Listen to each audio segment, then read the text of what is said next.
বন্ধুরা, পৃথিবীর অন্যতম রহস্যগুলির মধ্যে একটি হলো পুনর্জন্ম।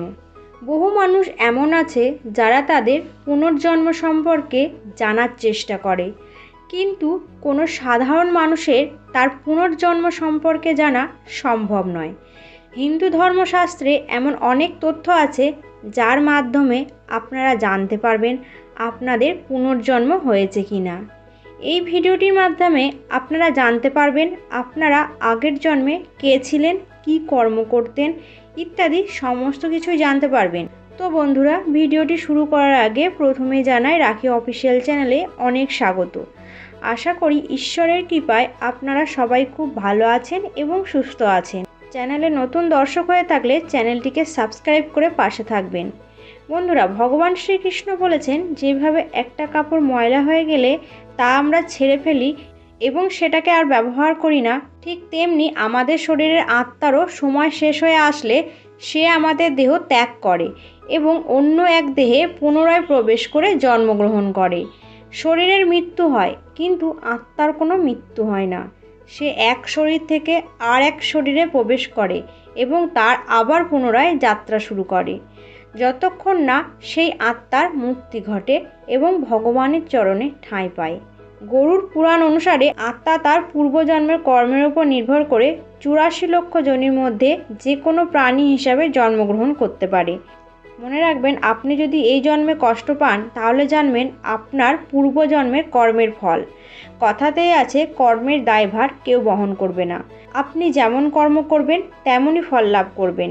হিন্দু ধর্মগ্রন্থ অনুসারে ভালো কর্ম করলে ভালো ফল পাওয়া যায়, সুস্থ শরীর পাওয়া যায় এবং সুখের জীবন লাভ করা যায়, কিন্তু পাপ করলে অনেক খারাপ ফল ভোগ করতে হয়। পরজন্মে তাকে অনেক দুঃখ কষ্ট ভোগ করতে হয়। অনেক ধর্ম আছে যারা পুনর্জন্মে বিশ্বাসী, আবার অনেকে বিশ্বাস করেন না।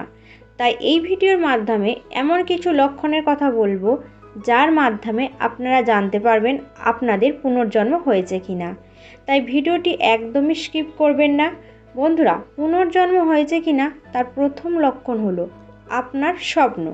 আপনি কি কখনো স্বপ্নে এমন কোনো জায়গা, জিনিস বা কোনো মানুষকে দেখেন যা আগে আপনি বাস্তবে দেখেননি?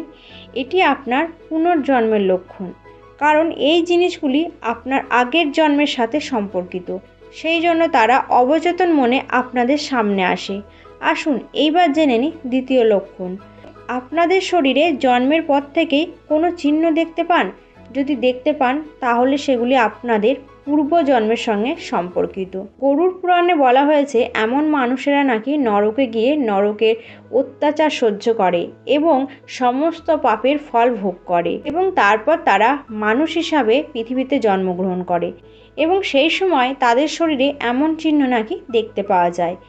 একজন সুপরিচিত মনোরোগ চিকিৎসক গবেষণা করে দেখেছেন যে প্রায় 35টি মানুষের শরীরে তার আগের জন্মের সম্পর্কিত কিছু চিহ্ন রয়েছে। তাদের মধ্যে অনেকেরই তাদের পূর্বজন্মের কথা মনে পড়ে গেছে। আসুন এবার জেনে নিই তৃতীয় লক্ষণ। আচ্ছা, এমন কি কখনো হয়েছে আপনি কোনো এক জায়গায় গেছেন এবং সেই জায়গাটিকে দেখে আপনার চেনা চেনা লাগছে, কিন্তু আপনি কখনোই এর আগে সেখানে যাননি? অনেক মানুষ বিশ্বাস করে যে আমাদের পূর্বজন্মের বাস্তব কথাগুলি এই জন্মে আমাদের মুখোমুখি হয়ে থাকে। এবার জানা যাক চতুর্থ লক্ষণটি। তো বন্ধুরা, চতুর্থ লক্ষণটি হলো আমাদের সকলেরই কিছু না কিছু গুণ আছে যা আমাদের অন্যদের থেকে আলাদা করে তোলে। কিছু মানুষ ছোটবেলা থেকেই খুবই প্রতিভাশালী হয়ে থাকে। যেমন আপনারা গুগল বয়কে সবাই চেনেন, তার জ্ঞান অসীম এবং সেই ছোট্ট শিশুটি অনেক নিউজ চ্যানেলে তার প্রতিভা প্রকাশ করেছে। এই ধরনের লক্ষণ পুনর্জন্মের লক্ষণ হিসেবে মনে করা হয়। বন্ধুরা, আশা করছি এই ভিডিওটির মাধ্যমে যে তথ্য পেয়েছেন তা আপনাদের অনেক সাহায্য করেছে। তাই এই ধরনের আরও ভিডিও দেখার জন্য ভিডিওটিতে একটি লাইক করুন, চ্যানেলটিকে সাবস্ক্রাইব করুন এবং কমেন্ট বক্সে লিখুন জয় শ্রীকৃষ্ণ।